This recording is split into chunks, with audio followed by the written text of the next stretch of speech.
Nafada town became bigger and bigger as the years passed by. It became a town people from across the Hausa lands passed through when traveling to Saudi Arabia for pilgrimage.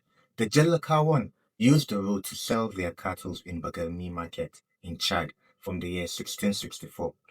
During the chiefdom of Audu Umaru Bayu in the middle to the late 18th century, the people of Nafada heard about Usman al Fodio and his Islamic jihad.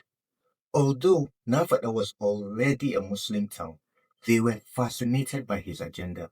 The people of Nafada decided to send a delegation to Sokoto to pledge their allegiance to Usman and Fodio and become his flag bearers.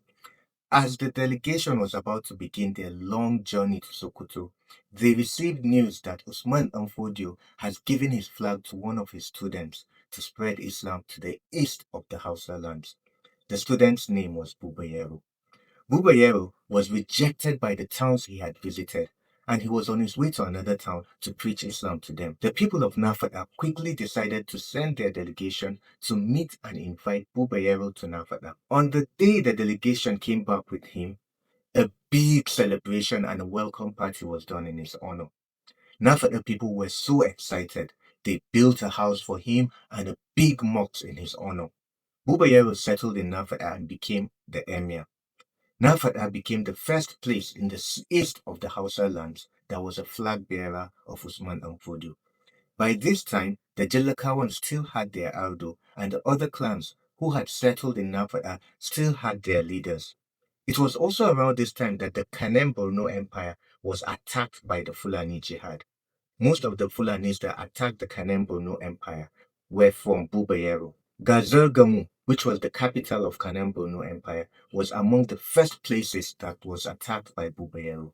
Because of this wars, some of the neighboring settlements that were attacked migrated to Nafada and they settled with their leaders. Some of them include Gudi, Jangadole, Jangasiri, Wuro Wangile, and some other too.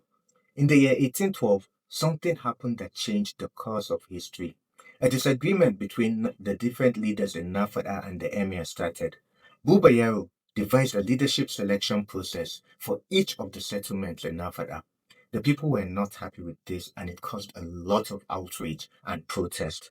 This made Bubayaro to leave Nafada and go southwards, where he founded Gombe Abba, which became the first capital of Gombe Emirate. Since he went away with the flag of Fodio, Nafada was no longer a flag bearer. The elders decided to send another delegation to Sokoto to get their own flag. On reaching there, the delegation met Bubayero in the company of Usman and Fodio. Bubayero also went there to lay his complaint about what had happened to him in Nafada. The delegation from Nafada also gave their side of the story. Usman and Fodio said to both parties, Kuje Gombe, kuna tuwo Nafada na miya. The translation is, while Gombe is making the rice swallow, which is tuwo, Nafada will make the soup. It means no decision can be made from Gombe without the endorsement or without carrying along Nafada. This was how the matter was settled between the people of Nafada and Bubayero. This history of Nafada and its people was killed from a book called Tarihi in Nafada, the Mutanenta. It was originally written by Mukaddam Ibrahim in Arabic language in the year 1912. He was born in Nafada in the year 1841 and he died in 1939. His father was Aldo Buba, who was the last Aldo before colonization. May their souls rest in peace. Mukaddam Ibrahim's grandson, Sheikh Jabo, translated it to Hausa language and compiled the history from 1936 to present day. The author of this book said, this book is one part of about 6 parts, which are yet to be published. Bye, guys.